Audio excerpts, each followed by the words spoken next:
નમસ્કાર વિદ્યાર્થી મિત્રો, સરસ્વતી ગ્રુપ સંચાલિત ઈ લર્નિંગ સિસ્ટમમાં આપ સૌ વિદ્યાર્થીઓનું હાર્દિક સ્વાગત છે। ધોરણ 12 નામના મૂળ તત્વો પાર્ટ 1 આપણે અત્યારે અભ્યાસ કરી રહ્યા છીએ ચેપ્ટર નંબર 2 ભાગીદારી પેઢીના વાર્ષિક હિસાબો। લાસ્ટ લેક્ચરમાં મિત્રો આપણે ચર્ચા કરી હતી વેપાર ખાતું અને તેનો નમૂનો, એના વિશે આપણે જોઈ ગયા હતા। ત્યાર પછી આપણે જોશું ખાતા નંબર 2 નફા નુકસાન ખાતું।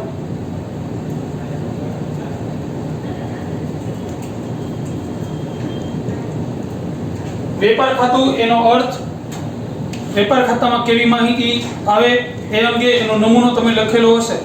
હવે જોઈએ ત્યાર પછીનું ખાતું એટલે નફા નુકસાન ખાતું। એનો અર્થ જોઈએ તો નફા નુકસાન ખાતું એટલે શું, બરાબર? તો કે ધંધાનો ચોખ્ખો નફો કે ચોખ્ખી ખોટ જાણવા માટે અથવા ધંધાના અન્ય ખર્ચાઓ અને અન્ય આવકો જાણવા માટે પેઢીના ચોપડે જે ખાતું તૈયાર થાય એને કહેવાય નફા નુકસાન ખાતું, બરાબર? બે હતું, એક ધંધાનો ચોખ્ખો નફો અને ચોખ્ખી ખોટ, બીજું ધંધાના અન્ય ખર્ચાઓ અને અન્ય આવકો। અન્ય ખર્ચાઓ એટલે કેવા? તો કે માલ અને એની ખરીદી સિવાયના, માલ અને એની ખરીદી સિવાયના ખર્ચા, અને આવકોમાં તો કે વેચાણ સિવાયની બધી આવકો ક્યાં દર્શાવાય? તો કે નફા નુકસાન ખાતામાં। કારણ કે માલને લગતી બાબત અને માલની ખરીદી અને એના ખર્ચા વેપાર ખાતામાં આવે, એના સિવાયના જે ખર્ચાઓ આવશે એ બધા દર્શાવશું નફા નુકસાન ખાતામાં ઉધાર બાજુ। વેચાણ દ્વારા આવક થશે તો એ વેપાર ખાતામાં જમા બાજુ આવશે, પણ એના સિવાય જો કોઈ આવક થશે તો એ નફા નુકસાનમાં આવશે। જો એ ખર્ચાઓમાં કયા કયા ખર્ચાઓ આવી શકે?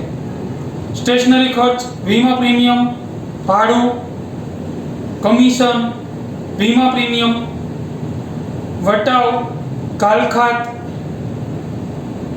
સ્ટેશનરી ખર્ચ, અન્ય પરચુરણ ખર્ચાઓ, આ બધા ખર્ચાઓ આવશે। આવકોમાં કઈ આવશે?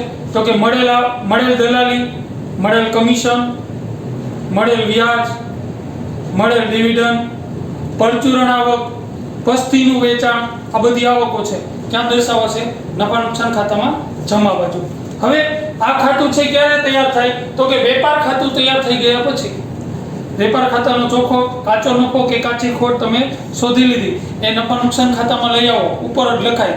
નફો હોય તો જમા બાજુ લખાય અને ખોટ હોય તો ઉધાર બાજુ લખાય, સૌપ્રથમ ઉપલી લીટીમાં, બરાબર? એટલે કે વેપાર ખાતું તૈયાર થઈ ગયા પછી આ ખાતું તૈયાર કરવામાં આવે છે। આ ખાતું તૈયાર કરવાનો મુખ્ય હેતુ શું? તો કે ધંધાનો ચોખ્ખો નફો કે ચોખ્ખી ખોટ, જેને આપણે નફાકારકતા કહી શકીએ। શું કહેવાય? તો કે નફાકારકતા, એટલે કે નફો કે ખોટ, આ જાણવા માટે છે ખાતું તૈયાર કરવામાં આવે છે। જો ખાતું બંધ કરતા તફાવતની રકમ ઉધાર બાજુ મળે છે તો એને કહેવાશે ચોખ્ખો નફો, જે નફા નુકસાન ફાળવણી ખાતામાં જમા બાજુ દર્શાવે।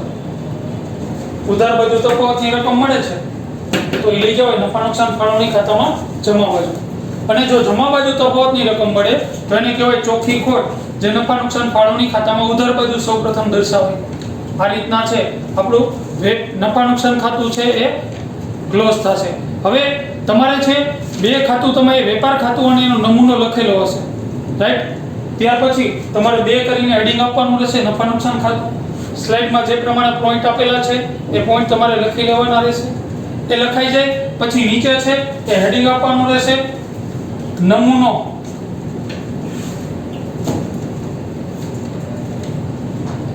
નમૂનો પેજની વચ્ચોવચ્ચ હેડિંગ આપવાનું।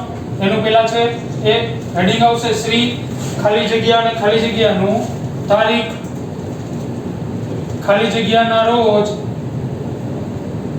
પૂરા થતા વર્ષનું,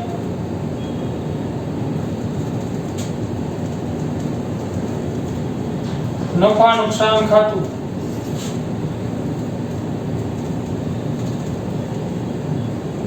બરાબર? ત્યાર પછી નફા નુકસાન ખાતું ડ્રો કરવાનું રહેશે। વિગત રકમ રૂપિયા, વિગત રકમ રૂપિયા, ઉધાર અને જમા, બરાબર? એની સૌપ્રથમ વિગતો છે એની ચર્ચા કરીએ આપણે। સૌપ્રથમ આવશે ઉધાર બાજુ કાચી ખોટ। વેપાર ખાતામાં જો જમા બાજુ તફાવત આવ્યો હોય તો એ સૌપ્રથમ ઉધાર બાજુ લખાય કાચી ખોટ। ત્યાર પછી વહીવટી ખર્ચામાં પગાર, બોનસ, ભથ્થા, ભાડું, વીમા પ્રીમિયમ, કરવેરો, ટપાલ ખર્ચ, સ્ટેશનરી છપામણી ખર્ચ, કાનૂની ખર્ચા એમાં છે એ દસ્તાવેજના કે વકીલના વગેરે જે તમે કરાર કરો એના ખર્ચાઓ આવી શકે કાનૂની ખર્ચમાં. ઓડિટ ફી, હિસાબો તપાસવા માટે જે સીએ છે એ સહી કરવા માટે ચેક કરી અને સહી કરે એની ફી જે ચૂકવાય ઓડિટ ફી. ત્યાર પછી વીજળી ખર્ચ, પ્રોવિડન્ટ ફંડમાં ફાળો, બરાબર, એના વિશે આપણે અગાઉ ચર્ચા કરી ગયા છીએ. પ્રોવિડન્ટ ફંડ કર્મચારીના પગારમાંથી જે પૈસા કાપી લેવાય એ જ્યારે ત્યારે નિવૃત્ત થાય ત્યારે એને પરત મળે, પ્લસ કંપનીમાં અમુક પૈસા ઉમેરે એને કહેવાય પ્રોવિડન્ટ ફંડમાં ફાળો, જે પેઢી માટે ખર્ચ છે, ઉધાર બાજુ આવશે. ત્યાર પછી જાવક માલ ગાળા ભાડું, સેલ્સમેનનો પગાર, એનું કમિશન, જાહેરાત ખર્ચ, આપેલ વટાવ અનામત, શોરૂમના ખર્ચા, વખાર ખર્ચ, પેકિંગ ખર્ચા. ત્યાર પછી ભાગીદારની લોનનું વ્યાજ, બેંક ઓવરડ્રાફ્ટનું વ્યાજ, લીઝલ લોનનું વ્યાજ, બેંક ચાર્જીસ, બેંકનું કમિશન, મેનેજરનું કમિશન, ધર્માદા ખર્ચ. ત્યાર પછી મિલકત પર ઘસારો, ઘાલખાત, જો એનું ફોર્મેટ મુજબ જ છે આખું લખવાનું હોય. પહેલા ઘાલખાત આવશે કાચા સરવૈયાની, એમાં પ્લસ થશે ઘાલખાત હવાલાની, બરાબર, એમાં પ્લસ થશે ઘાલખાત અનામત હવાલાની, બરાબર. આનો સરવાળો અંદર કે બહાર લખતા પહેલા પાછું કાચા સરવૈયામાં જમા બાજુ જોવાનું. ઘાલખાત અનામત હોય તો એમાંથી બાદ થશે, એને કહેવાશે ઘાલખાત અનામત કાચા સરવૈયાની. એમાંથી બાદ કરતા જો પ્લસ મળે તો રકમના ખાનામાં લખવાનું, માઇનસ મળે છે તો અંદર લખીને બીજી અસર જમા બાજુ આપવાની. ત્યાર પછી દેવાદાર વટાવ અનામત લખતા પહેલા ઉધાર બાજુ જોવાનું. વટાવ એવો શબ્દ છે તો પહેલા લખવાનો વટાવ, એમાં પ્લસ હશે દેવાદાર વટાવ હવાલાનો, એનો સરવાળો અંદર કે બહાર લખતા પહેલા પાછું કાચા સરવૈયામાં જમા બાજુ જોવાનું. દેવાદાર વટાવ એવો શબ્દ આપેલો છે, હોય તો એમાંથી બાદ કરવાનો. જો પ્લસમાં જવાબ આવે તો રકમ લખવાનું, માઇનસ આવે તો અંદર લખીને બીજી અસર જમા બાજુ આપી દેવાની. રેડી. ત્યાર પછી આવશે આગથી નુકસાન, ચોરીથી નુકસાન, મિલકત વેચાણનું નુકસાન, અન્ય નુકસાન અને જોગવાઈઓ વગેરે. જો તફાવતની રકમ ઉધાર બાજુ મળે છે તો એને આપણે કહીશું ચોખ્ખો નફો, જે નફા નુકસાન ફાળવણી ખાતામાં છે એ જમા બાજુ દર્શાવશે. એવી રીતના જમા બાજુની વિગતો જોઈએ તો પહેલા સૌપ્રથમ ચોખ્ખો નફો લખાશે, જે વેપાર ખાતેથી લઈ આવ્યો હોય કાચો નફો.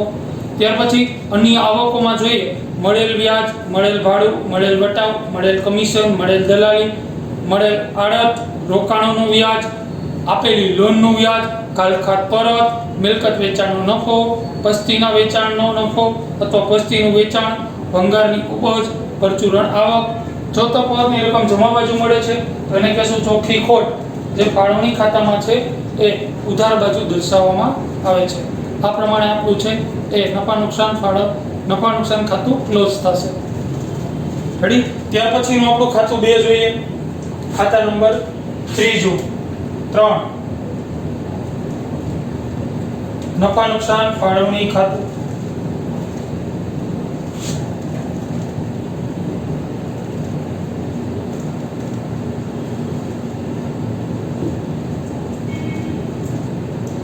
નફા નુકસાન ફાળવણી ખાતું આપણું ત્રીજું ખાતું, જેનો અર્થ આપવો હોય તો આપણે આવો આપી શકીએ. નફા નુકસાન ફાળવણી ખાતું એટલે શું? તો કે ભાગીદારને અંગત રીતે અસર કરતા વ્યવહારો, એટલે કે અંગત રીતે અસર કરતા ખર્ચ અને ઉપજના વ્યવહારો જાણવા માટે પેઢીના ચોપડે જે ખાતું તૈયાર થાય એને કહેવાય નફા નુકસાન ફાળવણી ખાતું. ફરીથી ભાગીદારે પેઢી સાથે કરેલા અંગત વ્યવહારો, જેમાં ખર્ચ અને ઉપજના વ્યવહારો છે એ જાણવા માટે પેઢીના ચોપડે જે અલગથી ખાતું તૈયાર થાય એને કહેવાય નફા નુકસાન ફાળવણી ખાતું.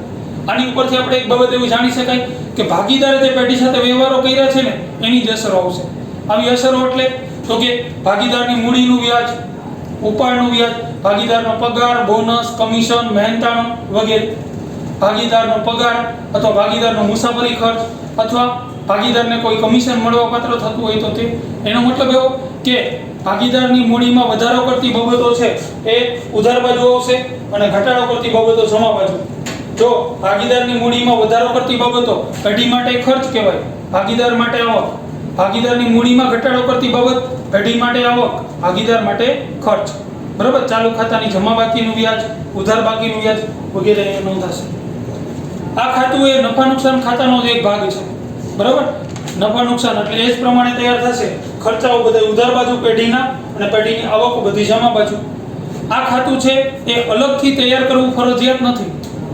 કદાચ તમે આની અસરો છે નફા નુકસાન માપી દો તોય ચાલે, પણ ભાગીદાર જે પેઢી સાથે અંગત રીતે વ્યવહારો કયા છે એ અલગથી જાણવા માટે આ ખાતું તૈયાર કરવામાં આવે છે. આ ખાતા દ્વારા ધંધાનો આપણને વહેંચણી પાત્ર નફો કે ખોટ જાણવા મળે.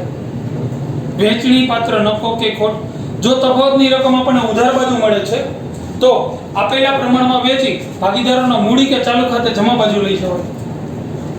જો તફાવતની રકમ જમા બાજુ મળે છે તો આપેલા પ્રમાણમાં વેચી અને ભાગીદારોના મૂડી કે ચાલુ ખાતે ઉધાર બાજુ લઈ જવાય. આ રીતના છે નફા નુકસાન ફાળવણી ખાતું ક્લોઝ થશે. નીચે તમારે આટલું લખાઈ જાય સ્લાઇડમાંથી પોઈન્ટ. નીચે હેડિંગ આપવાનું રહેશે, નમૂનો, એનું હેડિંગ આપવાનું રહેશે શ્રી ખાલી જગ્યાનો તારીખ ખાલી જગ્યાના રોજ પૂરા થતા વર્ષનું નફા નુકસાન ફાળવણી ખાતું. બરાબર. વિગત રકમ રૂપિયા, વિગત રકમ રૂપિયા. આ બાજુને ઉધાર બાજુ, સામેની બાજુને જમા બાજુ. એની વિગતો તપાસીએ. સૌપ્રથમ આવશે ચોખ્ખી ખોટ. જો અહીંયા તફાવતની રકમ નફા નુકસાનમાં મળી હશે તો આપણે અહીંયા લઈ આવશું, ચોખ્ખી ખોટ આવશે. પછી તો કે પેઢીના ખર્ચાઓ અને ભાગીદારની આવકો આવશે, જેવી કે ભાગીદારની મૂડી પર વ્યાજ, ભાગીદારની ચાલુ ખાતાની જમા બાકીનું વ્યાજ, ભાગીદારનો પગાર, બોનસ, કમિશન, મહેનતાણું, સામાન્ય અનામત, મૂડી કે ચાલુ ખાતે લઈ જવાની રકમ, એટલે કે તફાવતની રકમ. જે તફાવતની રકમ ઉધાર બાજુ મળે તો એને આપણે કહેશું વહેંચણી પાત્ર નફો. જે આપેલા પ્રમાણમાં બધા જેટલા ભાગીદારો હોય એટલા એટલે વેચી એના મૂડી કે ચાલુ ખાતે જમા બાજુ દર્શાવશું. એ રીતના જમા બાજુ કઈ વિગતો આવશે તો કે ચોખ્ખો નફો આવશે. નફા નુકસાન ખાતામાં જો ઉધાર બાજુ તફાવત મળ્યો હોય એને ચોખ્ખો નફો કહેવાય. એ જમા બાજુ સૌપ્રથમ ઉપર દર્શાવવામાં આવે છે. પછી ભાગીદારના ઉપાડનું વ્યાજ, ભાગીદારના ચાલુ ખાતાની ઉધાર બાકીનું વ્યાજ વગેરે. તફાવતની રકમ જો જમા બાજુ મળે તો એને કહેવાય વહેંચણી પાત્ર ખોટ. જે આપેલા પ્રમાણમાં વેચી ભાગીદારોના મૂડી કે ચાલુ ખાતે છે ઉધાર બાજુ દર્શાવાય છે. આ પ્રમાણે આપણું છે એ નફા નુકસાન ફાળવણી ખાતું ક્લોઝ થશે. બરોબર છે. તો તમારે છે એ સૌપ્રથમ નફા નુકસાન ખાતું, એની વિગતો, એનો નમૂનો જે તમને છે એ ચોપડીના પેજ નંબર છે એ 36 પર આપેલો છે. નમૂનો પેજ નંબર 36 એમાંથી જોઈને લખી નાખવાનો રહેશે. એવી રીતના નફા નુકસાન ફાળવણી ખાતાનો નમૂનો પેજ નંબર 37 પર આપેલો છે. એમાં જે પ્રમાણે વિગતો આપી છે એ જોઈને તમારે લખી લેવાની રહેશે. બરાબર. પહેલા 2 કરીને હેડિંગ આપવાનું, એની વિગતો સ્લાઇડમાંથી લખવાની, નમૂનો હેડિંગ આપવાનું, ઉપરનું હેડિંગ, ખાતું ડ્રો કરવાનું અને 36 માંથી એ નમૂનો છે તમારે લખી નાખવાનો. પછી હેડિંગ આપવાનું 3 કરીને નફા નુકસાન ફાળવણી ખાતું, સ્લાઇડમાં જે પ્રમાણે પોઈન્ટ આપ્યા છે એ લખવાના, હેડિંગ આપવાનું, નમૂનો, એની વિગત અને 37 ઉપર એનો નમૂનો જે આપેલો છે જે પ્રમાણે અંદર આપેલું છે એ તમારે લખી લેવાનું રહેશે. રેડી. ત્યાર પછીનું ખાતું જોઈએ તો ભાગીદારોના મૂડી ખાતા અને ભાગીદારોના ચાલુ ખાતા. બરાબર. 4 અને 5. ચોથું છે ભાગીદારોના મૂડી ખાતા અને ભાગીદારોના ચાલુ ખાતા.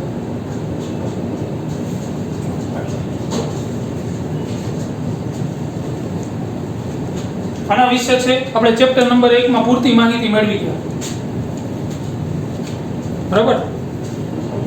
ભાગીદારની મૂડીમાં વધારો કે ઘટાડો કરતી બાબતો જાણવા માટે પેઢીના ચોપડે જે ખાતું તૈયાર થાય એને કહેવાય ભાગીદારનું મૂડી ખાતું. 2 રીતના તૈયાર કરી શકાય: સ્થિર મૂડી ખાતાની પદ્ધતિ અને અસ્થિર.